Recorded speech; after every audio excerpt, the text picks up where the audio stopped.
Medyo mabigat na balita po ito. Kinikilan at pinilit daw si Delphine Lee ni Vice Presidente Joshua Binay na idawit si dating Vice Presidente Noli de Castro. Yan ay umano'y housing scam ng Globe Asiatic. Yan po ang panibagong paratang na lumabas kanina sa pagdinig sa Senado. Napag-initan din naman si Lee dahil hindi niya sinuportahan ng eleksyon 2010 si Binay. Bagay na itinanggi ng anak ni Vice Presidente. Nakatutok si Jamsi Sante. Dahil hindi pinayagan ng West, hindi nakadalo sa Senate hearing si Delphine Lee, ang founder ng Globe Asiatic. Nakakulong si Lee sa Pampanga dahil sa kasong syndicated estafa. Sabi ni Lee sa kanyang pahayag na binasa ng abogado niya, wala siyang kasalanan at ginigipit lang daw siya.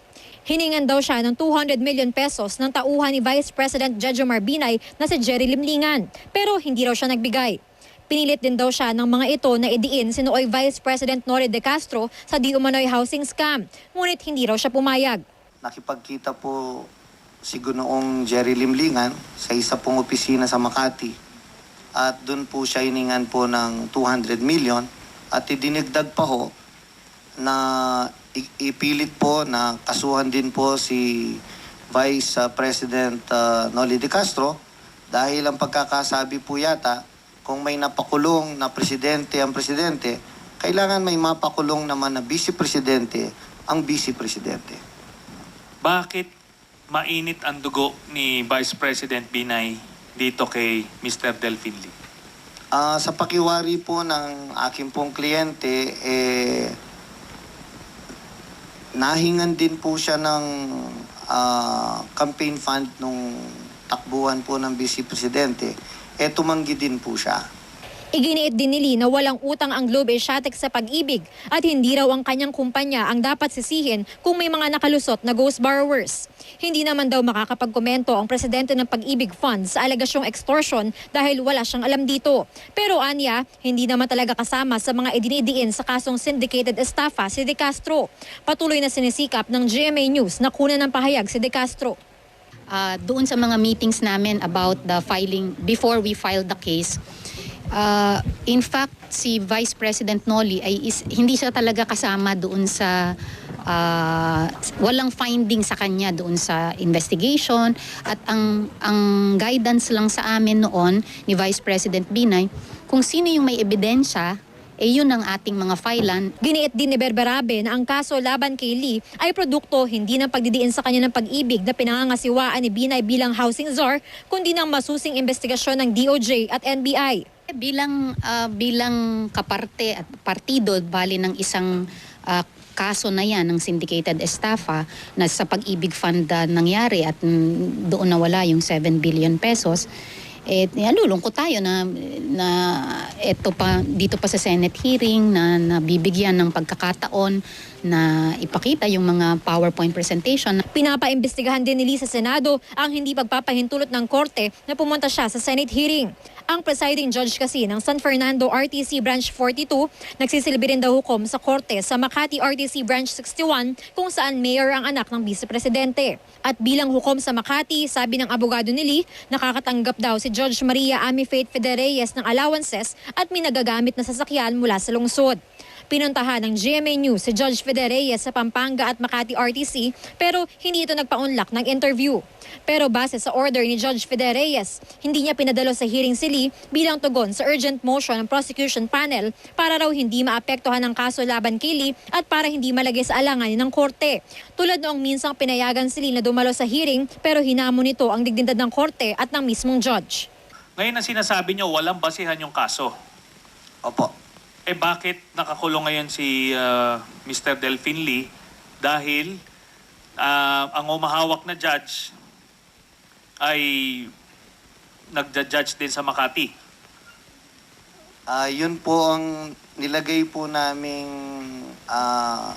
sa motion for inhibition. Sa isang pahayag, sinabi ni Senador Nancy Binay na naninira muna si Trillanes bago maghanap ng ebidensya. Nakakasira raw ito sa mga institusyon at natatakot daw siya sa magiging epekto sa hudikatura ng mga walang basihang alegasyon. DOJ daw ang nagsampa ng kaso kay Lee at hindi si Vice President Binay. Magpapatuloy ang pagdinig ng Senado sa Huwebes. Jamsi Sante, Nakatutok, 24 Oras. Bumagsak naman po ang net satisfaction rating ni Vice President Binay sa pinakamababa nitong antas. Base po yan sa survey ng Social Weather Stations o SWS. 58% ang nagsabing nasisiyahan sila sa pagganap ni Binay sa kanyang tungkulin. Pero 7 points na mas mababa po yan sa nakuha niya noong December at 24 points na mas mababa kumpara noong March 2014. Sa survey naman nitong Marso, dumami ang nagsabing hindi sila nasisiyahan sa pagganap sa tungkulin ni Binay. Positive 31 points o nasa kategoryang good ang net satisfaction rating ni Binay, ang pinakamababa simula ng manungkulan siya. Higit kalahati rin itong mas mababa sa nakuha niyang rating noong March 2014. Umakyat naman po ang net satisfaction rating ni na Senate President Franklin Drilon, House Speaker Sonny Belmonte, habang bahagyang bumaba ang kay Chief Justice Maria Lourdes Sereno. Hindi naman daw natitinag si Binay sa resulta ng survey at magpapatuloy raw sa kanyang mga programa. Ipinagpasalamat naman ni Belmonte ang resulta ng survey. Gayon din si Drilon na itinuturing na pagpapakita ng tiwala ng publiko ang resulta ng survey. Pinangalanan na ni Senador Antonio Trillanes yung dalawang maestrado ng Court of Appeals na ayon sa kanya, binayaran ng mga Binay para mapigilan yung suspensyon ni Makati Mayor Junjun Binay. Tumataginting na 50 milyong piso raw ang kabuwang suol ng mga Binay sa mga naturang maestrado na katutok sa Ivan Mayrina. 25 million pesos kada mahistrado. Ito raw ang kabuang halaga na ibinayad umano ng kampo ng mga Binay kina Court of Appeals 6th Division Associate Justices Jose Reyes Jr. at Francisco Acosta para raw pigilan ng suspension ni Makati Mayor Junjun Binay. Ito ang gustong paimbestigahan ni Senador Antonio Trillanes IV sa Senado na tinawag niyang justice for sale. This is not the first time na ginawa niya yan. In fact, during the early testimonies of Vice Mayor Mercado, sinasabi niya, yung mga kaso nila sa Sandigan Bayan, sa Ombudsman, ginagapang nila talaga. Karamihan ng mga kababayan natin ay alam na nangyayari ito. Ito mga kalakaran sa hudikatura.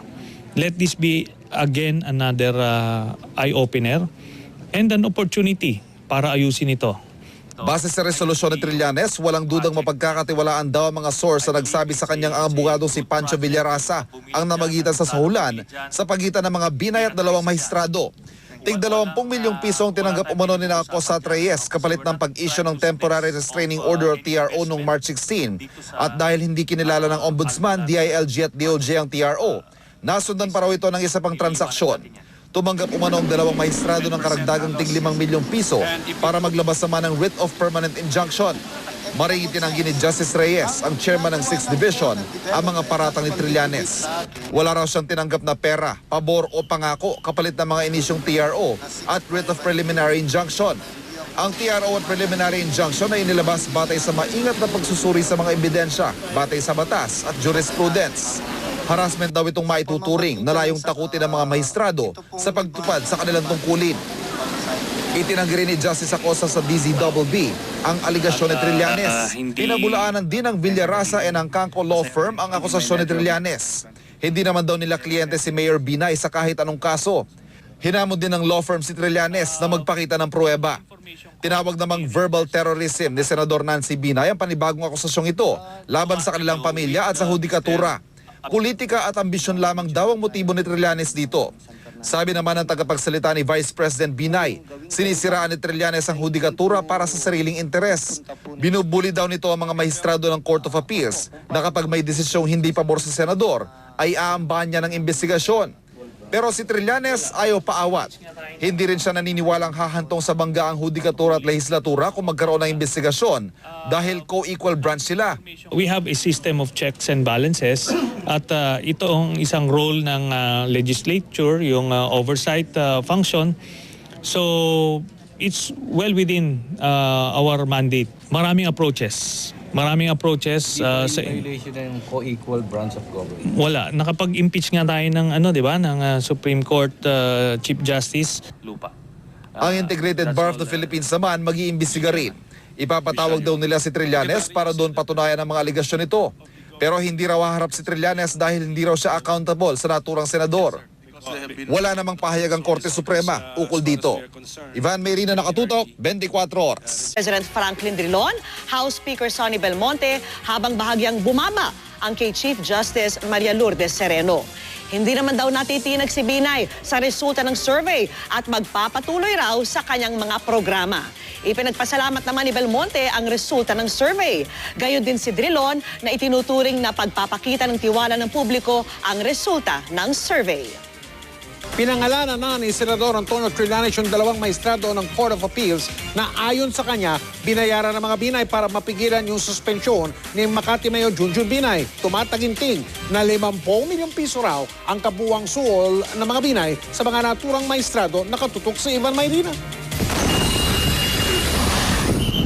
25 million pesos kada mahistrado. Ito raw ang kabuang halaga na ibinayad umano ng kampo ng mga Binay kina Court of Appeal 6th Division Associate Justices Jose Reyes Jr. at Francisco Acosta para raw pigilan ng suspension ni Makati Mayor Junjun Binay. Ito ang gustong paimbestigahan ni Senador Antonio Trillanes IV sa Senado na tinawag niyang justice for sale. This is not the first time na ginawa niya yan. In fact, during the early testimonies of Vice Mayor Mercado, sinasabi niya, yung mga kaso nila sa Sandigan Bayan, sa Ombudsman, ginagapang nila talaga. Karamihan ng mga kababayan natin ay alam na nangyayari ito. Ito mga kalakaran sa... Ay nagja-judge din sa Makati. Yun po ang nilagay po naming sa motion for inhibition. Sa isang pahayag, sinabi ni Senador Nancy Binay na naninira muna si Trillanes bago maghanap ng ebidensya. Nakakasira raw ito sa mga institusyon at natatakot daw siya sa magiging epekto sa hudikatura ng mga walang basihang alegasyon. DOJ daw ang nagsampa ng kaso kay Lee at hindi si Vice President Binay. Magpapatuloy ang pagdinig ng Senado sa Huwebes. Jamsi Sante, nakatutok, 24 oras. Bumagsak naman po ang net satisfaction rating ni Vice President Binay sa pinakamababa nitong antas. Base po yan sa survey ng Social Weather Stations o SWS. 58% ang nagsabing nasisiyahan sila sa pagganap ni Binay sa kanyang tungkulin. Pero 7 points na mas mababa po yan sa nakuha niya noong December at 24 points na mas mababa kumpara noong March 2014. Sa survey naman nitong Marso, dumami ang nagsabing hindi sila nasisiyahan sa pagganap sa tungkulin ni Binay. Positive 31 points o nasa kategoryang good ang net satisfaction rating ni Binay, ang pinakamababa simula ng manungkulan siya. Higit kalahati rin itong mas mababa sa nakuha niyang rating noong March 2014. Umakyat naman po ang net satisfaction rating ni na Senate President. Kailangan may mapakulong naman na Vice Presidente ang Vice Presidente. Bakit mainit ang dugo ni Vice President Binay dito kay Mr. Delfin Lee? Sa pakiwari po ng aking pong kliyente, nahingan din po siya ng campaign fund nung takbuhan po ng Vice Presidente. Tumanggi din po siya.